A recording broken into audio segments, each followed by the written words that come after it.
नमस्कार दोस्तों, कैसे हैं आप सभी। उम्मीद करते हैं काफ़ी अच्छी होंगी। दोस्तों, आज का जो टॉपिक रहेगा वो रहेगा राजस्थान की भौगोलिक स्थिति। दोस्तों, इस टॉपिक को हम दो पार्ट में कवर करेंगे। कैसे करेंगे? आज दोस्तों जो फर्स्ट पार्ट जो पढ़ा रहेगा उसके अंदर हम थ्योरी का पार्ट करने वाले। क्यों? क्योंकि सीधे क्वेश्चन लगाने से कोई फ़ायदा नहीं है, क्योंकि कुछ ऐसे टॉपिक है इनकी थ्योरी अगर जान ली जाए तो बहुत बेटर रहता है। ज़्यादा कुछ नहीं है इसमें, थोड़ा बहुत है और वहीं से लगभग प्रश्न बन जाते हैं हमेशा राजस्थान की भौगोलिक स्थिति। फिर इसी टॉपिक के दोस्तों हम नेक्स्ट पार्ट के अंदर क्या करेंगे, क्वेश्चंस लगाएंगे। ठीक है, तो आज की जो क्लास रहेगी काफ़ी ज़्यादा इंपॉर्टेंट है और थोड़े से में बहुत कुछ आपको मिलने वाला, यानी छोटा पैकेट बड़ा धमाका। चीज़ें बड़ी क्लियर हैं, आराम से आपको याद हो जाएगा और लगभग क्वेश्चन बन जाता है यहाँ से। और बाकी हम जो क्वेश्चंस के रूप में हम क्लास लेते हैं वो आपको कल मिल जाएगी इसी टॉपिक के ऊपर। ठीक है, तो लाइक शेयर सब्सक्राइब कर दीजिए चैनल को। शुरू करते हैं राजस्थान की भौगोलिक स्थिति के बारे में। देखो, सबसे पहले राजस्थान कहाँ पर, ये देखो आप सभी को पता है, ये एक पूरा ग्लोब है। यहाँ पर आपका भारत है, ठीक है, और भारत के यहाँ पर आपका राजस्थान है। अगर आप देखेंगे ये जो बीच से पूर्व से पश्चिम की तरफ जो लाइन जा रही है ये अक्षांश है। कितने होते हैं दोस्तों? ये दोस्तों 90 ऊपर होती है और 90 नीचे होती है और एक ये होती है। तो टोटल कुल मिला कितनी हो गई है? 90 90 180 181 होती है। यानी इनकी संख्या कितनी होती है? 181 होती है अक्षांश रेखाओं की संख्या। ठीक है, ध्यान में रखना। आप कई 180 करके आ जाते हैं पेपर में उत्तर, वो गलत होगा, क्योंकि 90 दोस्तों ऊपर की ओर होती है उत्तरी अक्षांश की तरफ, 90 ही नीचे की ओर होती है। लेकिन ये बीच वाली भी एक काउंट होती है, ये एक होती है। तो 181 संख्याएं होती है अक्षांश रेखाओं की। यहाँ पर देशांतर की बात की जाए तो दोस्तों 360 ये देशांतर पार्ट होता है। ठीक है, ये देशांतर पार्ट होता है। ठीक है, इनकी जो संख्याएं दोस्तों होती है वो 360 होती है, 360 होती है। ठीक है, चलिए, ये थोड़ा सा ओवरव्यू था, आप सभी को पता है। कई बार इनकी संख्याओं को रिलेट एक प्रश्न दोस्तों पूछ लेते हैं, तो हमें ध्यान में रखना चाहिए। और अक्षांश और देशांतर के बारे में स्पेशल, जिन्हें लॉन्गिट्यूड और लैटिट्यूड के बारे में हम डिटेल में दोस्तों जब हम इंडियन ज्योग्राफी करेंगे ना वहाँ मैं आपको डिटेल में ये चीज़ करवा दूंगा, वहाँ पर एक अलग से सेपरेट टॉपिक लेकर। चलिए देखो, अक्षांश रेखाएं आपको पता लग गई, इन्हें लैटिट्यूड बोलते हैं। इंग्लिश में क्या बोलते हैं अक्षांश रेखाओं को दोस्तों? लैटिट्यूड। अब लैटिट्यूड से लेटी हुई रेखा, ये अपना ग्लोब है।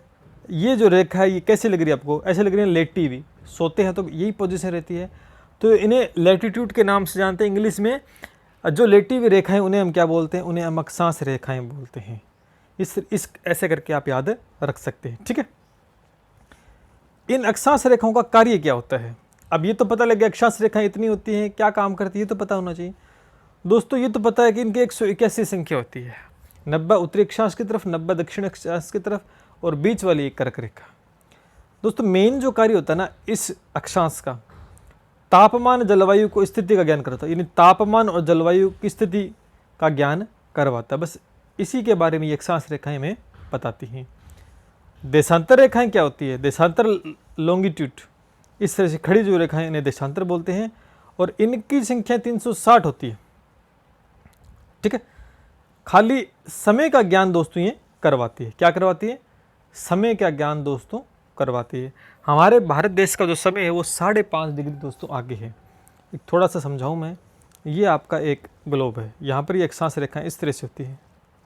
ठीक है, जब आप इस साइड में जाओगे तो समय बढ़ जाएगा, जब इस साइड में आते हो तो आपका समय घटता है। हमारा यहाँ पर है भारत का 5.5 डिग्री दोस्तों आगे है। ठीक है, चलिए आगे बढ़ते हैं। अच्छा, पूर्व से पश्चिम जाने पर एक दिन समय अंतराल आता है। ये तो ठीक है, अभी मैंने बता दिया, समय का अंतराल आएगा एक दिन का। आगे चलते हैं। ये आपके सामने कुछ डायग्राम है, ध्यान से देखें। ये आपका उत्तर पार्ट है, ये दक्षिणी, ये पूर्व है, ये पश्चिम है, सभी को पता है। ये जो पार्ट रहता है ऊपर वाला, इसे उत्तरी गोलार्ध बोलते हैं। नीचे वाला जो पार्ट रहता है उसे हम दक्षिणी गोलार्ध बोलते हैं। ठीक है, और सेम इसी तरीके से ये जो पार्ट है देशांतर वाला, इसे पश्चिमी गोलार्ध, और ये जो पार्ट है इधर वाला देशांतर के, इसे पूर्वी गोलार्ध बोलते हैं। ठीक है, चलिए आगे बढ़ते हैं। इसी के साथ कुछ बातें आपको जाननी चाहिए जहाँ से प्रश्न बनते हैं। राजस्थान की अक्षांश स्थिति व विस्तार। दोस्तों राजस्थान के बारे में पढ़े तो राजस्थान विश्व के उत्तरी गोलार्ध में स्थित है। शुरू में मैंने बताया था, स्थिति आपको पता लग गई होगी। राजस्थान विश्व के उत्तरी गोलार्ध में स्थित है। विस्तार आपसे पूछे तो दोस्तों 30 डिग्री 12 मिनट उत्तरी अक्षांश से लेकर 23 डिग्री 3 मिनट दक्षिण अक्षांश के मध्य दोस्तों स्थित है। अगर अक्षांशीय विस्तार की दोस्तों बात करता है तो आपको माइनस करना होता है। जब माइनस करेंगे तो 7.9 डिग्री आएगा अक्षांशीय विस्तार।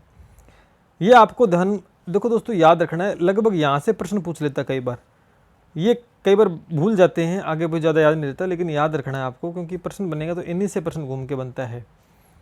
इसी तरीके से दोस्तों हम अगर जाने, ये पार्ट देखो आप इस डायग्राम में, ये अपना राजस्थान है, ये आपका अक्षांश वाला पार्ट है, उत्तरी भाग है, ये आपका दक्षिणी भाग है। 23 डिग्री 12 मिनट से लेकर 23 डिग्री 3 मिनट तक आपका अक्षांशीय विस्तार है। ठीक है, चलिए आगे बढ़ते हैं। इसी के साथ देशांतरीय विस्तार के बारे में जानते हैं, थोड़ा सा और जान लेते हैं। जो आपके बीच वाली रेखा है ये होती है, ये दोस्तों आप समझ सकते हैं यहाँ पर, यानी 1 मिनट, हाँ ये आपका ग्लोब है। बीच वाली जो रेखा होती है वो दोस्तों क्या होती है, आपकी भूमध्य रेखा होती है, 0 डिग्री अक्षांश। क्या होती है, 0 डिग्री अक्षांश। ठीक है, इसके ऊपर जो 23.5 डिग्री दोस्तों कितना है, 23.5 डिग्री या 23.5 डिग्री, ये दोस्तों कर्क रेखा होती है। क्या होती है, कर्क रेखा। और उत्तरी अक्षांश ऊपर की तरफ, दक्षिण की तरफ 23.5 डिग्री दोस्तों, ये आपकी मकर रेखा होती है। क्या होती है, मकर रेखा। इनका भी ज्ञान दोस्तों आपको होना चाहिए। वैसे डिटेल में ये टॉपिक डिस्कस करेंगे जब इंडियन ज्योग्राफी हम करेंगे। ठीक है, क्या बात बोली गई इसमें सुनिए।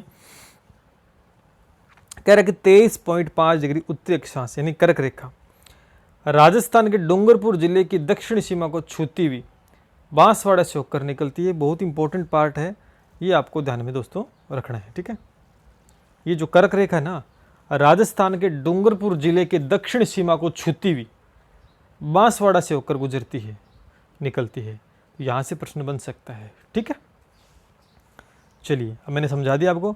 बीच वाली जो लाइन होती है ना, ये बीच वाली 0 डिग्री के साथ, ये भूमध्य रेखा है, जिसे विषुवत रेखा भी दोस्तों आप बोलते हैं।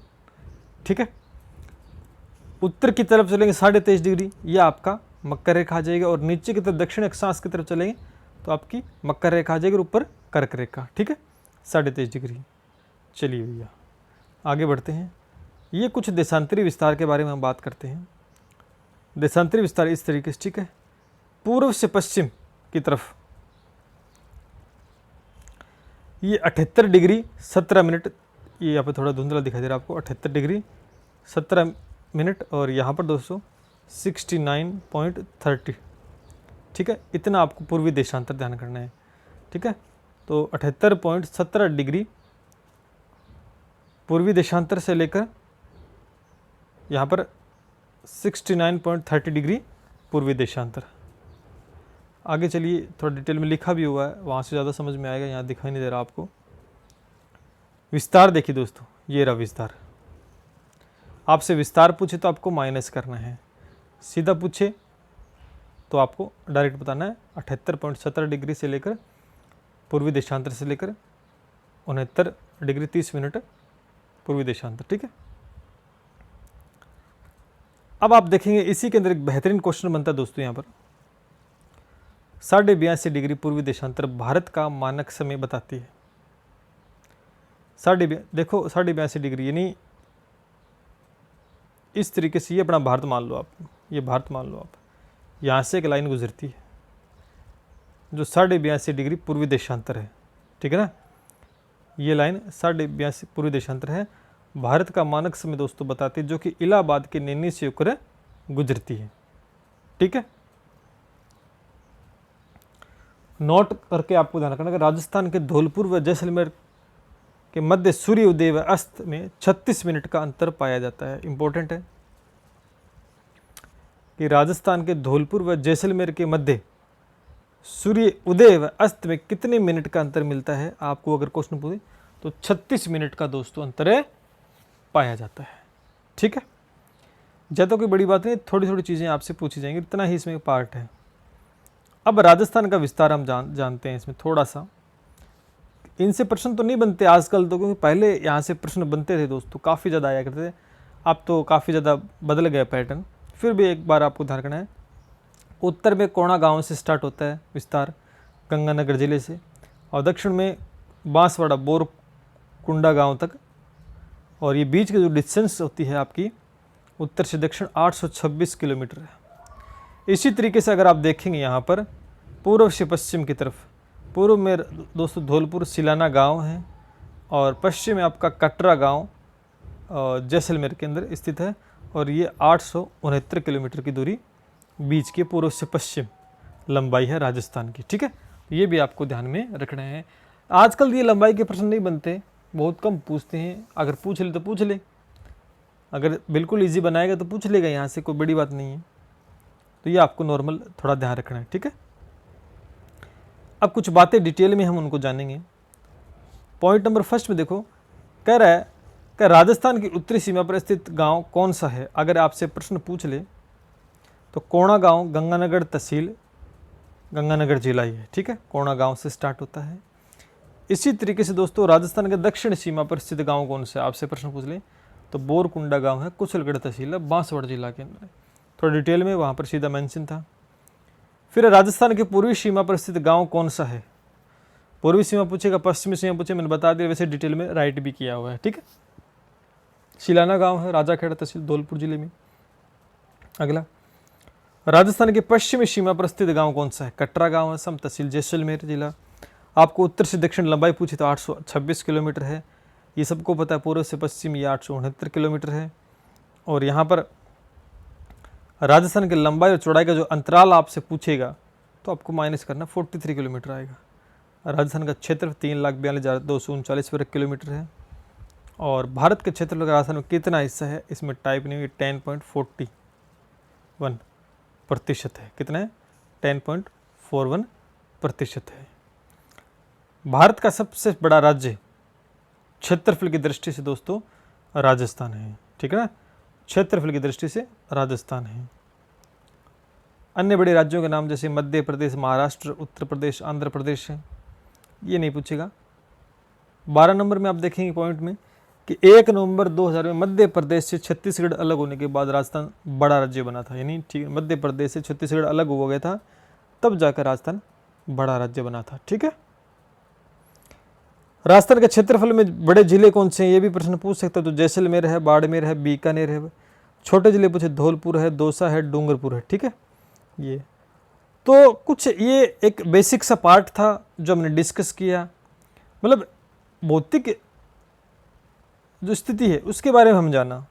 लेकिन यहीं पे ये बात रुकती नहीं दोस्तों, यहीं पे ये बात खत्म नहीं होती है आपकी कि भाई ये होता है एक भौगोलिक स्थिति आपकी। ये भौगोलिक स्थिति है जो बेसिक पार्ट है। ठीक है, ये आपको आना चाहिए। सबसे पहले जो पार्ट पढ़ते हैं तो ये जरूरी है, और यहाँ से एक आधा प्रश्न बन सकता है, कोई जरूरी नहीं बन भी सकता है, नहीं बन सकता है, लेकिन ये करना जरूरी था थ्योरी के अंदर। अब भौगोलिक स्थिति के अंदर दोस्तों बहुत चीज़ें आती हैं, जैसे पहाड़ पठार है, पहाड़ियाँ हैं, इनके बारे में भौगोलिक स्थिति है। जलवायु एक भौगोलिक स्थिति का पार्ट है ना। तो उन सब के जो मिक्स क्वेश्चन है वो हम कल के पार्ट में करेंगे। आज तो बेसिक स्ट्रक्चर है भौगोलिक स्थिति का, वो हमने जाना थ्योरी बेस के अंदर। आई होप आप सबको अच्छा लगा होगा। आई थिंक कुछ बातें आपको इनमें से पता भी होंगी, क्योंकि जब भी हम भौगोलिक स्थिति के बारे में पढ़ते हैं ना, तो ये सबसे पहले जो आज की क्लास ले ये पूरा पार्ट हम डिस्कस करते हैं सबसे पहले। तो कल की क्लास में दोस्तों, कल की क्लास तो बहुत इंपॉर्टेंट होने वाली है, क्योंकि जो आज का पार्ट था इसमें से क्वेश्चन हम उठाएंगे साथ में से। इसके अलावा भौगोलिक स्थिति से किस प्रकार के प्रश्न बनते हैं वो आपको पता लगेगा। ये 2 क्लास ऐसी होंगी जो कंप्लीट आपकी भौगोलिक स्थिति पूरी हो जाएगी इसमें, और प्रश्न बाहर जाने की संभावना बहुत कम हो जाएगी। ठीक है, तो लाइक शेयर सब्सक्राइब कर दीजिएगा। और कहीं पे भी कोई चीज़ में अगर डाउट लगे तो आप कमेंट करके पूछ लीजिएगा, या कमेंट करके आप उत्तर टाइप कर दीजिए, सर इसका उत्तर ये है, तो मैं कमेंट देखकर और आपको बता दूंगा कि क्या है क्या नहीं है। चलिए फिर मिलते हैं इसी के साथ, कल मिलते हैं इसी टॉपिक के क्वेश्चंस के साथ। तब तक के लिए जय हिंद, जय भारत।